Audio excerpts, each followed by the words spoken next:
Hello' everyone, মই যে আপোনালোকৰ মাজলৈ লৈ আহিছোঁ চিকেনৰ এটা আনকমন ৰেচিপি। সেইটো হৈছে চিকেনৰ ব্ৰইলাৰ চিকেনো আপোনালোকে মানে কেনেকৈ লোকেল চিকেনৰ সোৱাদ ল'ব পাৰে সেইটো মই আজি আপোনালোকৰ লগত শ্বেয়াৰ কৰিম। এয়া মই চিকেন লৈ লৈছোঁ আধা কিলো। এয়া হৈছে ব্ৰইলাৰ চিকেন।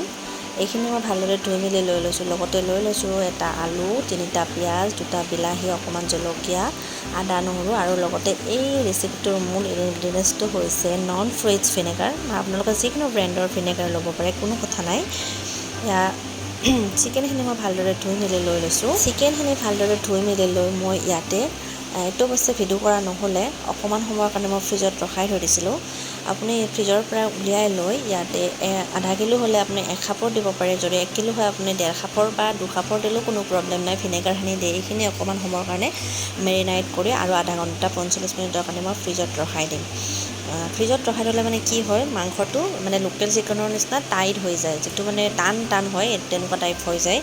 মাংসটো খাবলৈ ভাল হয় আৰু দেখিবলৈও মানে চুই চালে গম পোৱা যায় এইটো কেনেকুৱা টান হৈ যায় মানে। এয়া মই গেছৰ ওপৰত কেৰাহীটো পাতি দিছোঁ। বহুত বেছিকৈ তেল লোৱা নাই। মই সদায় অকণমান কম মছলা কম তেলতে বস্তু বনাওঁ। আপোনালোকে যিবিলাকে মোৰ ৰেচিপিটো চাইছে ভালদৰে গমেই পাইছে। ইয়াতে মই 5 ফোৰণ দি দিছোঁ, অকণমান শুকান জলকীয়া 2টা দি দিছোঁ, লগতে দি দিছোঁ কাটি ৰখা পিঁয়াজ। বহুত বেছিকৈও পিঁয়াজ নাই, এটা পিঁয়াজ মই কাটি ৰাখিছিলোঁ, সেইখিনি মই দি দিছোঁ।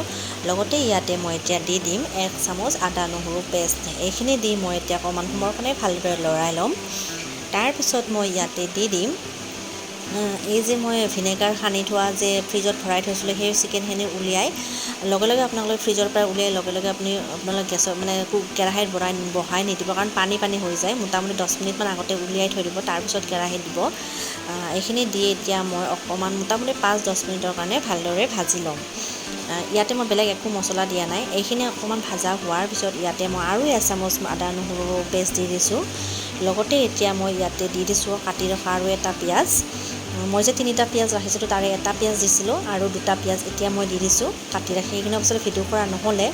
এতিয়া মই ইয়াতে দি দিম জোখ অনুযায়ী হালধি, জোখ অনুযায়ী নিমখ আৰু লগতে অকণমান দি দিম মানে ঘৰতে গুড়ি কৰি থোৱা মানে জিৰা জালুকৰ গুড়ি। এয়া হৈছে জিৰা জালুকৰ গুড়ি। ইয়াতে বেলেগ মছলা মই একো দিয়া নাই। আপোনালোকে যিকোনো মছলা দিব পাৰে, কিন্তু মই বেছি মছলা নাখাওঁ যে, নিদিওঁ। সেইকাৰণে বেলেগ মছলা মোৰ কাৰণে এইখিনি মছলাই চাফিচিয়েণ্ট। আৰু এইখিনি দি মই এতিয়া অকণমান সময় মোটামুটি 10 মিনিটমানৰ কাৰণে ভালদৰে ফ্ৰাই কৰি ল'ম। দেখিছেনে ইমান ধুনীয়া কালাৰ ওলাই গৈছে। ইয়াতে যে আপোনালোকে ভিনেগাৰ দিছে এইটো কথা কেতিয়াও আপোনালোকে ফিল নকৰে, দেখিলেও অনুভৱ কৰিব নোৱাৰে আৰু খালেও অনুভৱ কৰিব নোৱাৰে। ইয়াতে মই এতিয়া দি দিম কাটি ৰখা সেই 2টা যে ৰাখিছিলোঁ বিলাহী, লগতে দি দিছোঁ আলুখিনি। গোটেইখিনি দি এতিয়া মই ভালদৰে অকণমান সময়ৰ কাৰণে ভাজি ল'ম। এইখিনি মোটামুটি মই বিলাহীখিনি মানে মিহি নোহোৱালৈকে ভাজিব লাগিব। দেখিছেনে এই ভাজি আছোঁ মই, মোটামুটি মিহি নোহোৱালৈকে আপোনালোকে ভাজি থাকিব।